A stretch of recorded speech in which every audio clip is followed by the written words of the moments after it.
All right. I think we're just about there. Well, hello everyone. Thanks so much for joining us today. We are so excited to be hosting this virtual coffee hour. I know it's kind of midday for some of you, so maybe virtual lunch or I don't know, midday snack event where we can all just come together and learn from one another in different industries and spaces and provide feedback. So some housekeeping items real quick. My name is Liv Carter. I head up our marketing team here at Safety Services Company and am joined by various Safety Services Company team leaders and individuals who you all will get to know as we start today's conversation. But just to cover those housekeeping items, first of all, I do want to say this event is being recorded. That's one of the questions I get like right away is, hey, is this being recorded? Can I share it with a colleague? Can I share it with a team member? Absolutely. We record these events that way you can reflect on them, share them internally and with other team members. So it is being recorded. Additionally, this is kind of per our email and invites to you all. It is a virtual coffee hour. And what that means is it's a little bit different than your typical webinar or virtual event. Instead of, us having a slide deck with 30 slides, 20 slides, what we actually do is we treat it as more of a roundtable discussion. And what that means is we want things to be interactive, cameras on. I love to see it. We want you all to feel like you can engage with one another and have meaningful conversations, hopefully. So with that, I'm keeping an eye on who's kind of jumping in. We might do some breakout sessions based off of industry, which you all provided us upon registration. If not, we might stay in this larger space and just have a great big conversation. So we'll kind of see as everyone continues to trickle in. But I just want to emphasize the importance of it being interactive today. So cameras on, feel free to unmute. You can, cut me off and be like, Liv, I have a question. Like that is all totally okay. We want you all to get something out of today's conversation, whatever that might look like. Kind of lastly, at the end of today's event, we're looking at, 45 minutes or so, depending on the conversation. If it's still going, we have time, but we will have a survey at the end of today's event. So please give us feedback on, the discussion was great. I would like more of these, or hey, here's a way you could better format this or bring more value to me. Please. We'll take any and all feedback. We're open ears. So with that, I know that was a lot of me talking and I talk too much with my hands clearly. A lot of me talking. To kind of kick things off, I want to ask a couple poll questions here just to kind of get a little icebreaker. So I'm going to go ahead and launch these. Let's start here with just icebreaker number one. Where are you joining us from? I'm located in Denver, Colorado, where it was 60 degrees yesterday and it snowed today. So that's great. Beautiful surprise out my window. Cassie, why don't you tell us where you're joining today from? Absolutely. I'm joining from Tempe, Arizona. So I think that we hit about 80 degrees yesterday and absolutely no snow today. So sorry, Liv. Wish you were here with us Oh, instead. yeah, living the dream. Awesome. And we've got a couple other team members in Arizona as well. Let's just see if I can go ahead and share. We've got some individuals kind of all over the place, it looks like, which is great. One other poll question here, icebreaker number two, and then we'll talk about breakout sessions. Who were you rooting for in the Super Bowl this year? So there's only one right answer. And so far, 50% of you have it wrong. But let's just see what everyone's answer is. I'm curious on this one. Wow, this is interesting. I'll give it just a couple more seconds. Oh man, it might be a close one. All right, I'm gonna go ahead and end it. Let's share. Here we are. So it looks like most of you 49ers fans, which hurts my heart a little bit as a Seahawks fan, but you know what? No judgment here. Awesome. Well, great. So now that we've kind of gone over the housekeeping items and everyone's aware of the format of today's event, I do want to take a look and see who we all have here, and then we can jump into some breakout sessions. So it looks like we have quite a few. What I'm going to do is I'm going to launch a little pop-up. It's going to say, hey, which breakout session would you like to join? And then from there, you can pick. We have two main ones, construction, and then oil, gas, and mining. And then we have an other. If you're like, I don't fit either of those, go ahead and select the other. We'll break out and then assess like how large the groups are or how small. And then we can either come back into a larger group or stay put. Does that sound good to everyone? We're ready? Great. Oh my, see, I got to stop talking with my hands. Okay, here we go. Breakout rooms. I'm going to go ahead and launch this. Go ahead and pick the room that you would like to join. Again, construction, oil, gas, and mining, and other. Right. So welcome to the oil and gas breakout room. So my name is Justin Bilodeau. I work with Safety Services. I am actually the director of fulfillment. So with Safety Services, basically what I manage is our digital content within our safety manuals, our safety programs, our training courses that we offer to our customers with our creative writing team, but then also with the fulfillment of those physical orders. So when we're shipping out physical manuals, training kits, safety meetings that companies use with their workforce, that's sort of my space that I'm in. So, I've been with the company 8 years, sort of worn a lot of different hats here. So I've done a lot of different things with Safety Services. But what I would like to go ahead and start with is just sort of going around the room, getting a quick introduction from who we have in here. And then we can jump into, just discussing things that we interact with on a day-to-day concerns or issues we might have as companies, to sort of just collaborate and see what similarities we might have or solutions that we could offer one another. Just a great networking opportunity. So I'll go down the line. Matt, why don't you go ahead and give a quick introduction? My name is Matt Lincoln. I am the CEO of Safety Services Company. Nice to meet all of you. And Julia, why don't we go ahead and go next to you? I really feel like Matt could have shared a little bit more, such as like long walks on the beach and whatnot. I do 5 minutes, then you're going to do 10 minutes. And then, who knows? Maybe Jim is long-winded. Maybe JR is, and Sarah, and we could be here for 30 minutes to an intro. So sorry. Fair enough. Fair enough. I'm Julia Taylor. I don't know why it has come up Julia Andrews. I did not type that in, probably because I used somebody else's link. But I am the director of client success at Safety Services. All right, and we'll go on to Jim next. Why don't you give us just a brief introduction, who you're with, and Okay, my name is Jim Wortham, and I am with BZ Environmental, which is a containment company. I do liners for frac tanks, and my position is to manage anything that has to do with safety. We have about 65 employees, and so I'm responsible for directing the safety program. Awesome. Nice to meet you, Jim. Glad to have you in the room. And then Sarah, why don't we go ahead and move on to you real quick. Tell us a little bit about yourself. Sure thing. Happy to be here, guys. Good morning. I am an advisor here over at Safety Services Company. We're specifically a closer for some of our marketing leads and contractor compliance. Huge advocate for continuous learning and networking. So that's why I'm here.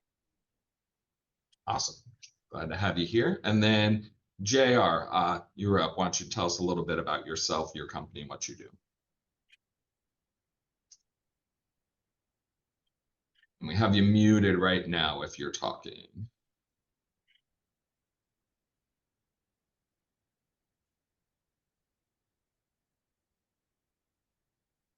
You hear me now? There we go. Perfect. Yes, we can hear you now. First of all, I don't know why half my head's cut off. I can't figure out where the camera is in this screen. So but anyway, I work for a small construction company. We do primarily oil and gas work. We do some excavating for other companies. I'm in charge of safety, health, and training. And with a small company like this, it's a one-man show. Awesome. And we're in West Virginia. There we go. I am in West Virginia, and someone was talking about the temperature. Today it's 60. Tomorrow's supposed to be 25. So, Oh, wow. actually, if you don't like the weather today, wait until tomorrow. It'll change. Yep, exactly. Well, glad to have all of you in here. So we did have a list that we sent out on the original registers to see if anyone had any specific questions that they wanted to discuss. I don't think anybody in this room had any questions specifically that they wanted to address, so we can just sort of open this up to the networking portion where, you know, having multiple people that work in similar industries can sort of discuss maybe troubles that you're having. You know, Jim, you handle safety for, it sounds like, a larger company of 60 or so employees. You know, and then JR said one of the smaller companies, a one-man show. So, you know, safety is just as important to both of you, but probably handled in a lot different way with the different sizes of your companies. So I know from the safety services side, we have a decent amount of insight from the customers that we work with, but, you know, I'd really like to hear from both of you, maybe some of the challenges that you face with safety in the workplace, or recent changes that you've had to incorporate with a lot of different changes to regulations, hiring clients, contracts, things like that. So I'll pass it over to Jim or JR if one of you just sort of want to share some of that to kick us off and start us going. Well, I'll start. Most of our guys, and we really don't have very many women. We have some women in the management area. In fact, it's a woman-owned company, but most of our guys are in the 20 to 25-year-old age group, and so safety is a challenge because you know they at this point in their life they feel like they're bulletproof, and so they. You know, we have a safety meeting every week. Safety is the most important topic. It's the first topic of every meeting, and but yet I'm not so sure that it gets through. You know, if I say something like "buckle your seatbelt," and this is kind of an extreme example, but they'll go, "Why?" You know, I mean, it's basically like, you know, they don't realize how important safety is yet. And so that is my biggest challenge is to stress and show them that, you know, it's possible for extreme circumstances, things to happen to them just like anybody else. Yeah, and I'd say that's probably a really good point, because a lot of times, especially if you're a really safe company and you do everything that you can, make sure you have the resources available so that you don't have incidents or near misses, that just sort of feeds into that bulletproof type of feeling like you're stating. So you, Jim, and the company are doing a really great job to try and keep everybody safe. And because you're doing such a great job, it sort of makes them feel like they could be invincible. We don't want it to get to a point where somebody has to get injured. There has to be a major accident. You have, you know, OSHA come on site and give you citations because people aren't following the right rules with all of that. So I can definitely see where that can be a major struggle of, you can't, you know, can only shove it down their throat so much. You know, we Right. want them to know it, but we don't want them to have to Right. learn the hard way. My favorite quote is, "We can explain it to you, but we can't understand it for you." You know, it goes in one ear and out the other sometimes. Yeah, 100%. JR, I know you said that you're pretty much a one-man show, but you know, do you sort of see similar things like that when you're going on to other clients' job sites with workers where, if the younger guys sort of feel like they're bulletproof and, can get a little bit frustrating on how to drive that point home without having to be like have an injury or anything like that? Actually, mine exactly opposite of what Jim just described. We have two age groups. One of them are probably 55 and older, and the other one is 30 and younger. And I came on here about 5-6 years ago, and I'm a part-time worker for this company. And the older guys had already established a lot of patterns. And there hadn't been a whole lot of attention given to safety. I mean, they learned to work safely just by trial and error. The younger guys that came on since I've been here, they start off, we go through a series of computer-based training, then we do on-job evaluations. And so the younger guys actually have a better safety record than my older guys. For one thing, they didn't learn all the bad habits that the older guys learned. An example, we had one of our clients that we were working for, we were working close to their corporate office, and these guys, my young crew, was monitored almost every day. And 7 days of work, they come back with one minor thing. A guy got out of the truck and didn't put his safety glasses on as soon as he got out of the truck. That was the only infraction they noted. So I'm very happy with the younger guys, and the older guys are having to follow the younger guys' lead now. So that's interesting that you would say that, because you mentioned sort of an infraction with behavior. So it sounds like you really focus on identifying the behaviors before something becomes an injury. We try to very seriously, and if there is something that happens, it's addressed. It's not criticized, it's addressed as what can we do to prevent anything from happening. My history was I worked for a major chemical company before I retired, and A&Is were a big part of that culture there. And so I've tried to bring that with me to here. And so if something does happen, then, we investigate it. What can we do? Sometimes it's a mechanical fix. Sometimes it's a learning fix. So you just work with these guys and try to do your best. Yellow. Yeah, and I wonder if that could possibly be, that difference in their, commitment to safety could be related to geological location as Hey, well. Susie, I'm on a Zoom call. Can I call you back? That's all right.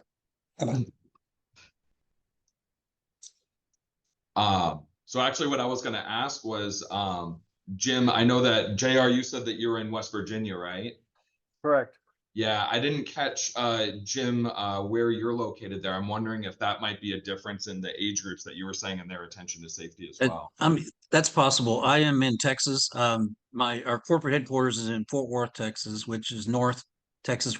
Currently, I am in South Texas for some business meetings. But normally, we have offices in East Texas, West Texas, North Texas, and South Texas, and we actually have one in Oklahoma. But I started with a company called Mitchell Energy. It doesn't exist anymore. It was bought by Devon Energy, and then I was with Apache Corporation before VZ, and every one of those major companies, Mitchell, Devon, and Apache, stressed safety to the max. Just like we're doing now at VZ. In fact, I'm patterning after those larger Fortune 500 companies. I am those companies. Let's take Devon, for instance, up in Oklahoma City. Every single meeting, didn't matter if it was a geology meeting, an engineering meeting, a landman meeting, the very first topic was safety. And so I'm patterning for VZ. I'm using that same pattern. And for whatever reason, those guys that came through that indoctrination of safety from starting in 1980 with Mitchell Energy, they in my experience, they seem to have gotten it. And I can't address anywhere else but the pattern that I've been through. But I really believe that some of the companies are doing a great job at stressing safety. Well, I came from a company that had a few holdings in Texas: Seadrift, Brownsville, I know Cedar. Houston, a couple other places. So I just kicked around Texas quite a bit and good people. But one of the things I've found here too is that, you know, like someone had a coach a while ago, what I found is my minimum expectations is the maximum performance. So if I don't go out there and impress that that safety is very important, then I don't get a lot of respect Right. for safety. I hear you. Yeah, and that actually brings up a good point when it comes to ensuring safety and making sure that, you know, the all of the employees have all of the tools that are available to them. So I know, Jim, you had mentioned, you know, you do your weekly safety meetings that you have, you enforce training, make sure that it's the very first important thing within the company. Are there other tools that you have, or some that maybe with your previous companies that they incorporated by being larger corporations, that you feel like with the company now could help enforce that with the workforce that doesn't really see it as something important until it impacts them directly? I've found that face-to-face meetings work the best if you can do it.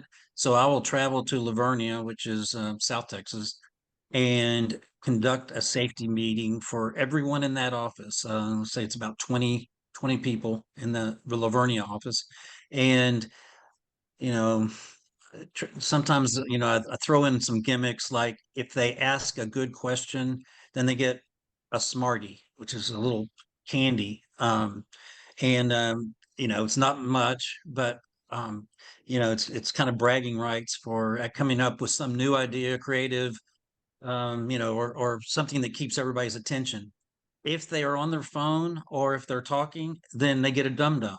And a dum-dum is the opposite of a Smartie, and it is to signify that you know, they're not paying attention, or that they need to focus, because safety, a lot of safety is about focus. If you're cutting poly with a box cutter or whatever, you can't be thinking about your girlfriend, you know, or you need to be focused on cutting poly, and you need to be focused on that it's thicker in some places and thinner in some places. So the box cutter will maybe not glide at the same speed through a thick area as it does a thin area. So, but if it gets really bad in my meetings, I have a big super water gun, and if they happen to fall asleep or something, well, then there's going to be a surprise, you know, and then it's just water. But you know, they do not want to get squirted. Yeah. Can I just stop you right there while we kick our CEO off this call? Like, you can keep going about all these amazing things you have. I'm still not getting any ideas. Oh yeah.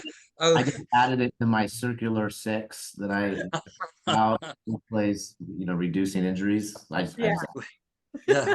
Well, now I haven't checked into the legality of these things. So, you know, before you get dum-dums and Smarties, you might want to run it by your legal team. But it does work.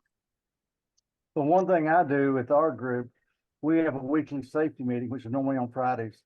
But I expect each group leader to conduct an on-job, to call it a tailgate or a brief safety meeting, discussing what the job for that day is going to be. And even though we're doing a lot of excavation, laying gas lines, a lot of the time, each day is a little bit different. The geographic is different. The clientele we're working around is different. So you discuss, and it takes 3 to 5 minutes. It's not a long drawn out process. We say, hey guys, what are we facing today that might be different from what we had yesterday? What could be some of the unexpected instances that could happen today? And so those guys are expected to do that on the job site each day before they kick off the work. And we run 4 to 6 man crews normally, and they're it's a working supervisor with them. So, and these guys are very good with doing that. Yeah, I think that reinforcement is super important. It's not, you know, unfortunately there's some companies out there that look to just check the box, or they want to be able to say, I did everything that you said that we were supposed to. But I think, you know, JR and Jim, both of your commitment to your employees and your commitment to how important safety is, And that continued reinforcement is what's really going to make sure that, you know, the workforce and everyone is staying safe. Do either of you guys have any basic requirements for workers that you're going to be, that you work with or that you bring on staff, as far as like certifications or licenses, or it sort of just depends on that specific job role that they're going to have? Or do you have maybe something across the board that this is the standard of people that we want to bring on, that we're going to be working with? Jimmy, you want to go take that one, or you want me to? Sure, go ahead. You can. Well, we're a contractor. We work for different companies, right? So each one of those companies has their own minimum standards of that it's got to be met, of course. And so into that, we have a lot of OQ operator qualification training that has to be met. And because of that standard, you know, depending on what the guy's job is, he's got to meet different things. If he's an excavator, he should be an operator, one thing. If he's going to be a laborer laying pipe in the ditch, that's another thing. If he's going to be doing fusion pipe, that's another qualification. So each of our guys, they're cross-trained, so almost all of them can work any job. But yes, we have to go for specific training for each one. And different companies may require different qualifications. So I work with Safety Services, ISN, EWN, and ITS, you know, so it's a major headache trying to keep up with all these things. Yeah, we're quite familiar with how much of a lift that can be sometimes, especially for the smaller guys that are out there. You know, you're pretty much stretched thin with your resources already, and now you have all of these additional requirements. There's the admin purposes of what you need to manage, and you know, just to be able to get, you know, approved to bid on a certain job or something like that is so much hoops that you have to go through nowadays. I know it sounds like both of you have been in the industry for a while. I think one of the biggest changes that Safety Services has seen has been the use of online pre-qualification to, you know, getting those certain job bids, where a lot of it was more in person, like handshakes and working with who you knew with those companies. Have you guys had any struggles, or do you feel a certain way about how pre-qualification has sort of evolved over the last like 10 or 15 years that make it harder? Do you think it makes the workplace more safe? I believe it makes it more safe. I think even more recently than 10 or 15 years, in the last year or year and a half, 2 years, we have, you know, we've come up with, there have been some apps that have been developed where you can actually, you know, do an orientation for Total or Devon or Apache or anybody. You can do it on site. You know, the Empower app is one I'm thinking of right now, where all of our guys are have it on their phone, and they are assigned to go out to a EOG web site, and if they are not qualified through the orientation when they get there, or didn't know they were going to an EOG location, they can take it right there on site and get certified, so that they can actually stay, instead of going back to the office, which could be an hour or two away, and then coming back. So that's been a great development that's happened in my experience very recently. So they're getting certified right on the spot through what platform? This one is Empower, the one I'm thinking of. It's an ISN bolt-on kind of software, and it's been wonderful, because some of our guys didn't know they were going to that EOG site when they left our Lavernia office or wherever. And so they just take the, you know, it might be a 5 to 20 minute program where they answer questions, and then they get a grade, and they have to pass. They have to get above an 80, I believe. And as long as they get an 80 or above, they can stay on the site. If they don't, they have to go back to Lavernia or you know, wherever, and retake it at another time. That's awesome. Yeah, it's been a time saver for us. Yeah, I'm actually glad they do that, because too often you guys would get on site and it would take ISN forever sometimes to review what you uploaded to the site. So, Correct. you know, to the best of our knowledge, we're trying to get things to work. So that sounds like they're It's proactively trying to make sure that they're not clogging it up. Julie, you're right. That's exactly right. And it's working in our experience so far. That hasn't been a problem for me because we are such a small group, and we have normally try to keep all the training up to date, so whenever they go to a different site that they are qualified.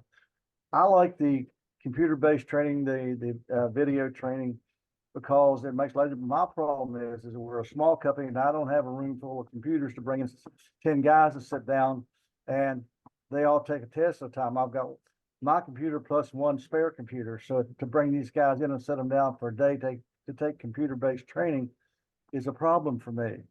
But I do like the online verification whenever I go back out to verify a job, and a lot of my verification is done on the job. I actually watch them do work to make sure they're doing it correctly, under span of control, and that works out well. So it's kind of a two-edged sword for me. It's both helpful, and the younger guys really take to it very well. My older guys, without the computer skills that some of the younger guys have, they struggle with it. So there again, you kind of have to walk them through not the testing itself, but the computer skills required. So I struggle with both sides of it. Yeah, quick question for both of you, because you sparked my interest here. So I believe so Jim, you had said that you like that they can quickly go through training on site. So they're doing that on their phone? Yes, that's correct. Or a laptop if they have it, or All right. Yeah. So then JR, would that be of benefit to you if whatever training you had, if you asked whoever it is that you're going through to make it available through an app or through their phone, would that be helpful? There again, the younger guys, yes, the older guys, no. Yeah. Because a lot of the older guys, their phones are not compatible. A lot of them are still love their flip phones. They're not going to give up their their old flip phones. So, they're a firm believer in simple is good. Yeah, it's good. Yeah, I think it's really interesting to sort of to hear the differences between the two companies on what benefits one that might not benefit the other, just based on the differences in size or your workforce, because safety across the board, regardless if you're a larger company, a smaller company, you have a younger workforce or an older workforce, that doesn't change the fact of how important it is, but the way and the tools that are being created to try to make sure that everyone has their T's crossed and their I's dotted and everyone's being safe and has access to what they need can just vary so differently between two companies like that, where there's not a whole bunch of differences that you really have, but we still want to make sure everyone is operating safely and we're not having any incidents. Yeah, on that note, I'm curious, Jim and JR, what do you find is the most common type of injury for your type of work that you guys do? Let me take the JR first. Ours is driving. Driving safety is the most incidents that we have. Let's say out of our 60 guys, we have 20 that are drivers, maybe 30, 20 to 25 drivers, and so on the road all the time. They take containments out to a well site and they lay it down, and then the work happens at the well site, and then they go out and they pick it up and they bring it back.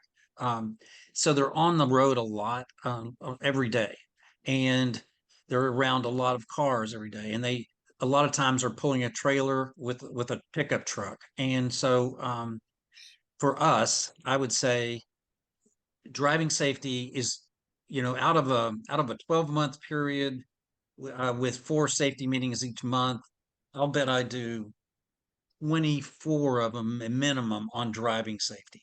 Just try to find it, make it creative and find different ideas about driving, but they are somehow touching trailers and trucks and driving.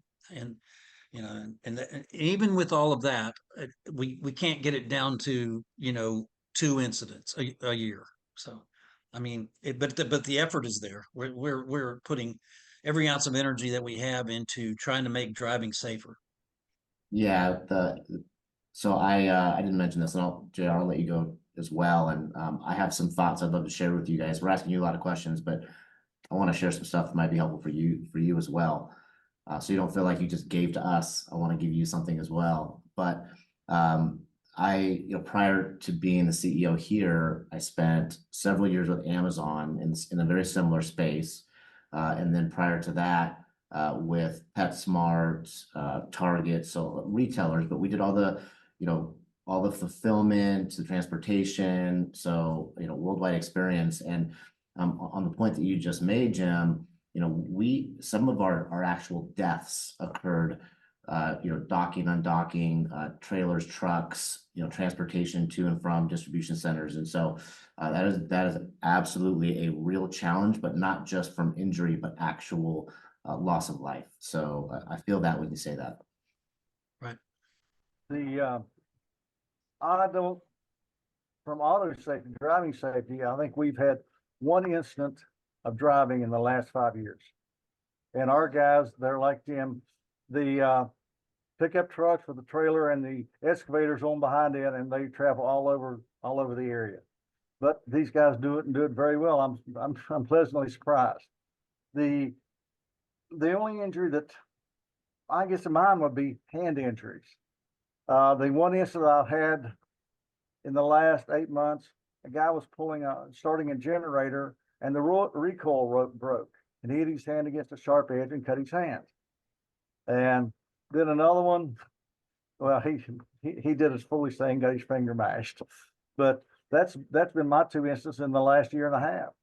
So the guys do take it pretty seriously, or do take it very seriously, and I'm proud of them. But as far as driving is concerned, knock on wood, I'm happy with our guys as far as driving is concerned. But we do stress driving because in West Virginia, where we drive, a lot of rural areas, there's a lot of school buses. You don't pass the school bus. Even on a 4-lane road, you stop both directions for a school bus in West Virginia. And so those guys are very good with that. Yeah, that's Just one thing I want to say that we put monitors on all of our trucks, and it sends me a notification if they're speeding, sends me a notification if they're harsh braking, and so that has definitely cut back on some of the incidents that we've had, because if they get over 70 miles an hour, then it sends me a notice, and so I really do believe that's helped. Yeah, no, I can see how that could be really helpful. Just having that visibility to that at all times. All right, we got breakout room number 1 here. Looks like might be a couple missing, but we'll give them a few seconds. And then the second group, I know they were flowing in conversation as well, so we'll give them the whole 60 seconds, I think is fair.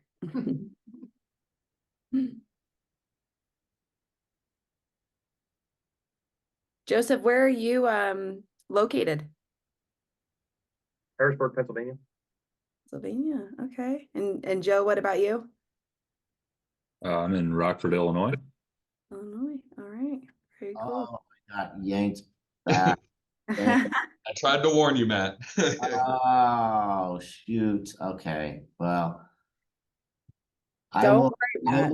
I was in the middle of talking, but Jim, JR, I owe you guys some talking points here. So I will maybe, so I apologize. Well, Matt, just send it to us. Yeah, I'll just send it to you. I'm very interested. So please, if you have time. Yeah, we'll get offline. I'll send it to you, and then I'll even you guys give me a call. We'll even walk through it. But it's okay. Perfect. Well, sounds like there was good conversation over there. So that is awesome. It looks like we have just about everyone. There might be a couple more that are gonna be, kicked right in once that timer goes off. Well, great. I would love to hear how the conversations went. We had 2 main breakout rooms. So we had construction, and then we had oil, gas, and mining. you know, why don't we just share some talking points or some discussion points that were covered with each group? And if anyone has anything that they would like to share or questions that maybe, for example, Matt just brought up, he was mid-sentence. Yeah. If you had a thought and you didn't get to it in your breakout session and want to share it with the larger group, you can definitely do that here as well. But why don't we start, maybe, you know, Cassie, Kenny, I know you guys were in the construction group breakout session. And Kelly, did you guys have any discussion points or what was your conversation like? Yeah, absolutely. We did. Great conversation. It mirrored around the challenges of OSHA requirements for really having a clean policy, but then the training that has to go to align to that to make sure your people are actually safe. And then finally, the challenge of documentation. So a lot of training is kind of scattered, some in person, some toolbox talks, some online. And the difficulty's been, how do they gather that so that, because if you didn't document it, it didn't happen, right? May have happened. If it's not documented, didn't happen. And so big conversation around that and then sharing of challenges with that and how people are overcoming it. We also had Roberto in the group who's working out of California. So we had a really cool spinoff conversation about the new Cal OSHA requirements, which are more stringent than OSHA, and in regard to the addition of workplace violence and all of the things that have to go into your plan to protect, to having your plan, your policy, to train on it, how to keep them safe, how to make sure they understand it. There's just a lot of work that goes into that. So, and Roberto, I have some, like Matt was talking about, some talking points. I have some talking points for you. If you want, just reach out to me on our email and I'll shoot you my understanding of the plan and you can compare that to yours and just make sure your holes are filled. Sounds good. Thank you. I like what Kenny said in our breakout too, is that, and I've heard it before, if you're curious about what's possibly coming down the pike, it could check out California OSHA because they're typically ahead of the game, and then, you know, it may end up in your neck of the woods as well. Absolutely. Another thing too, you guys, for, you know, we're talking about different training subjects. Well, for Cal OSHA, they specifically have a list of all the required trainings. I'm sure every other state does too. So you might want to look into your specific state. Absolutely. Yeah, really great discussion. It sounds like any other talking points or unfinished questions from that discussion? I think that to what Roberto was talking about, there are a lot of companies that are working across many different states.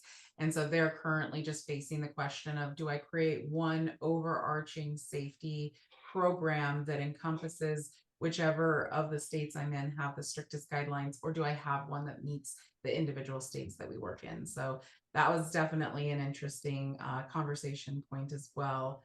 And a challenge that I'm sure many companies face that are working in different states. So yeah, how many on the call are working in multiple states? Okay, so we got a couple. Awesome. All right, breakout group number 2, oil, gas, mining. I know there were a few of you in there. I know Matt, Justin, Julia, you guys were in there from the safety services company side. What was your guys' discussion like? So our discussion went really well. You know, a majority of it was sort of highlighting around how important safety is to companies, but also the contrast sometimes between different companies based on things like the size of your company or like the average age of your workforce was some of the first things that we started talking about. Because you know, JR is in you know, an owner operator type of role where they contract a lot of the work out, and then Jim works for a larger company with 60 direct report employees. And so, you know, the difference between the two companies a lot from Jim's side was that he felt like the younger workforce sort of feels like invincible. So it's hard to enforce that safety with them because they haven't gone through different types of experience, or maybe haven't been on the workforce in so long, where JR sort of saw it the opposite way with, you know, a workforce that might be a little bit larger. They've been through a lot of different trainings and have some sort of, you know, that habits that maybe go along with that, where younger people are more with the new types of technology requirements and training that makes it easier for him to keep up with these new requirements. Super interesting. Yeah. I don't think I was in the group when you guys had that portion of the conversation. Jim, JR, anything to add to that or to the discussion that you thought was interesting? Well, I kind of like to have been able to sit in on the construction side of it because the OSHA requirements are changing drastically, and sometimes it's difficult to keep up with all the changes. But luckily, they are willing to help. The one thing that our discussion was real good, and I enjoyed Jim's input, was that even though we come from different backgrounds, we both approach it very seriously. And Jim, the one thing that's been stressed here lately is what they call AOCs, abnormal operating conditions. And you have to report and document those, no matter whether it's the valve didn't operate correctly or the squeeze off tool malfunction. But abnormal operating conditions have become a very, very big thing with us in this area now.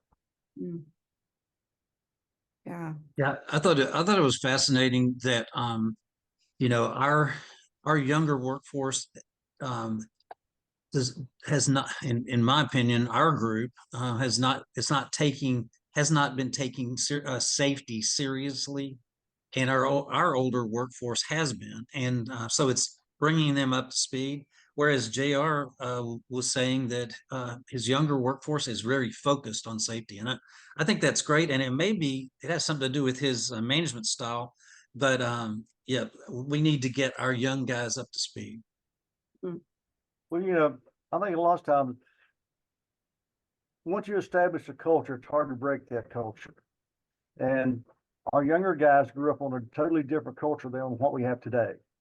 And so, well, we did this for 30 years. And it's worked well for us now. We've been, you know, I'm still around. I still have all my fingers. That's it. And they said, well, then the younger guys, you're approaching, hey, we can't do this. We can't do that. You know, there is such a thing. You don't stick your hand in the middle under an excavator bucket, whatever.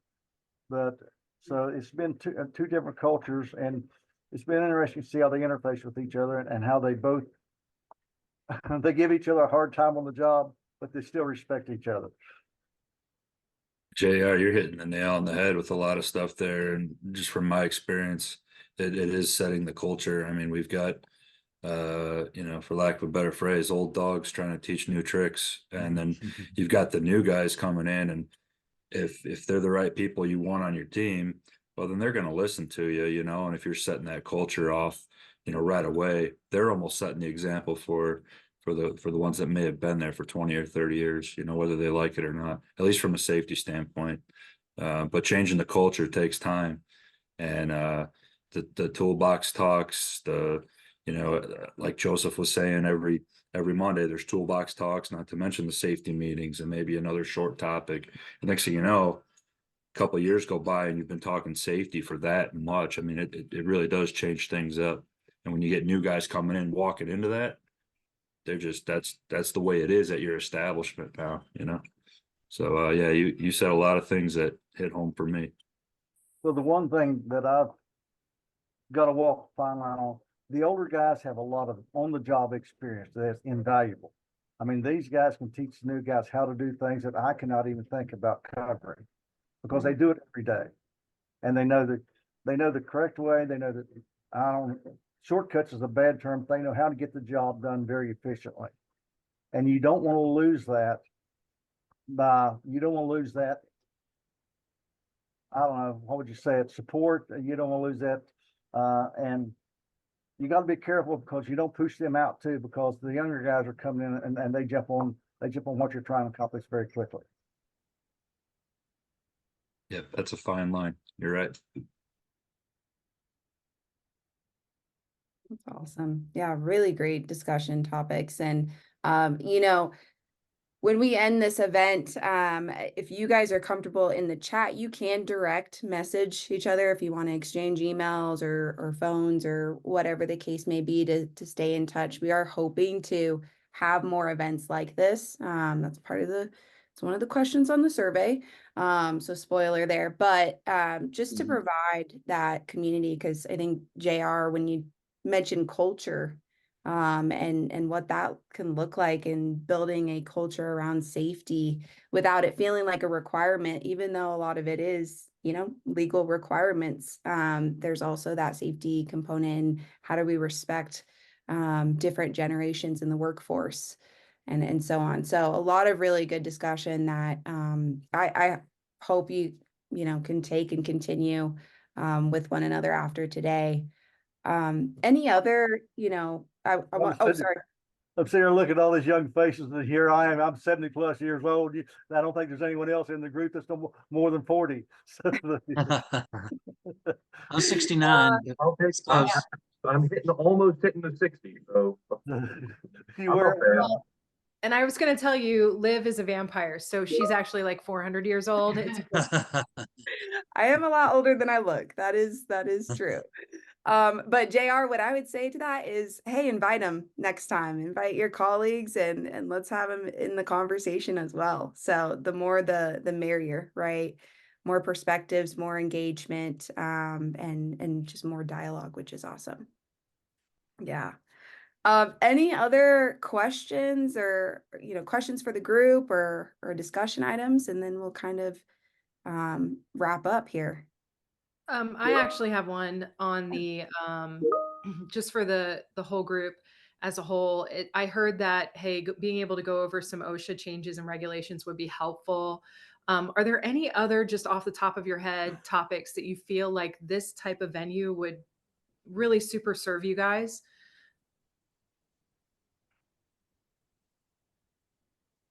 For me, coming up, I've been tracking this new requirement under the 1926. It's about to hit the books, the heat index issue.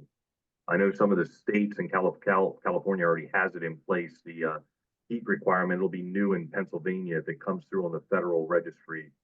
But those new things coming out that are already in the public review standpoint, I know I put my 2 cents worth in with OSHA, but if this group has some insight into what's coming down the pike, I think that's the most important for us, or me at least. Yeah.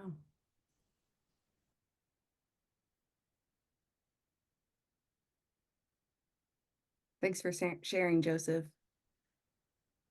Awesome. Any other thoughts? Final remarks? All right. Well, real quick, I'm just going to share my screen. This is how you guys can get a hold of us at Safety Services Company. You can go to our website, that QR code, or our contact information is there as well. We will be sending this recording out. I was jumping kind of from room to room, so we'll have bits of the conversations in both for all of you. So if you wanted to be in the other one, you'll get a glimpse of what the other one was like. And then just again, if you have any feedback, we'll have this survey launch, after the event, and just would love to hear, exactly what Julie asked, if there's any other resources or topics that could be good for us to discuss. General thoughts on this event, it was our first one. So we're just grateful you all showed up and we weren't just sitting here talking amongst ourselves, even though we're a fun bunch, I think. But also, yeah, just any way we can support you. We're all ears, and I know Matt and Kenny both have additional resources, so we'll make sure we get those out to you all as well, so you can leverage those. All right. With that, unless anyone has anything else to say, I'm going to wrap up here and give everyone some time back, and then just keep an eye out for the email shortly after this event with the recording. Thank you so much, everybody. Thank you, everybody. Hey. Thank you, everybody. It's very nice meeting you. Thank you, guys.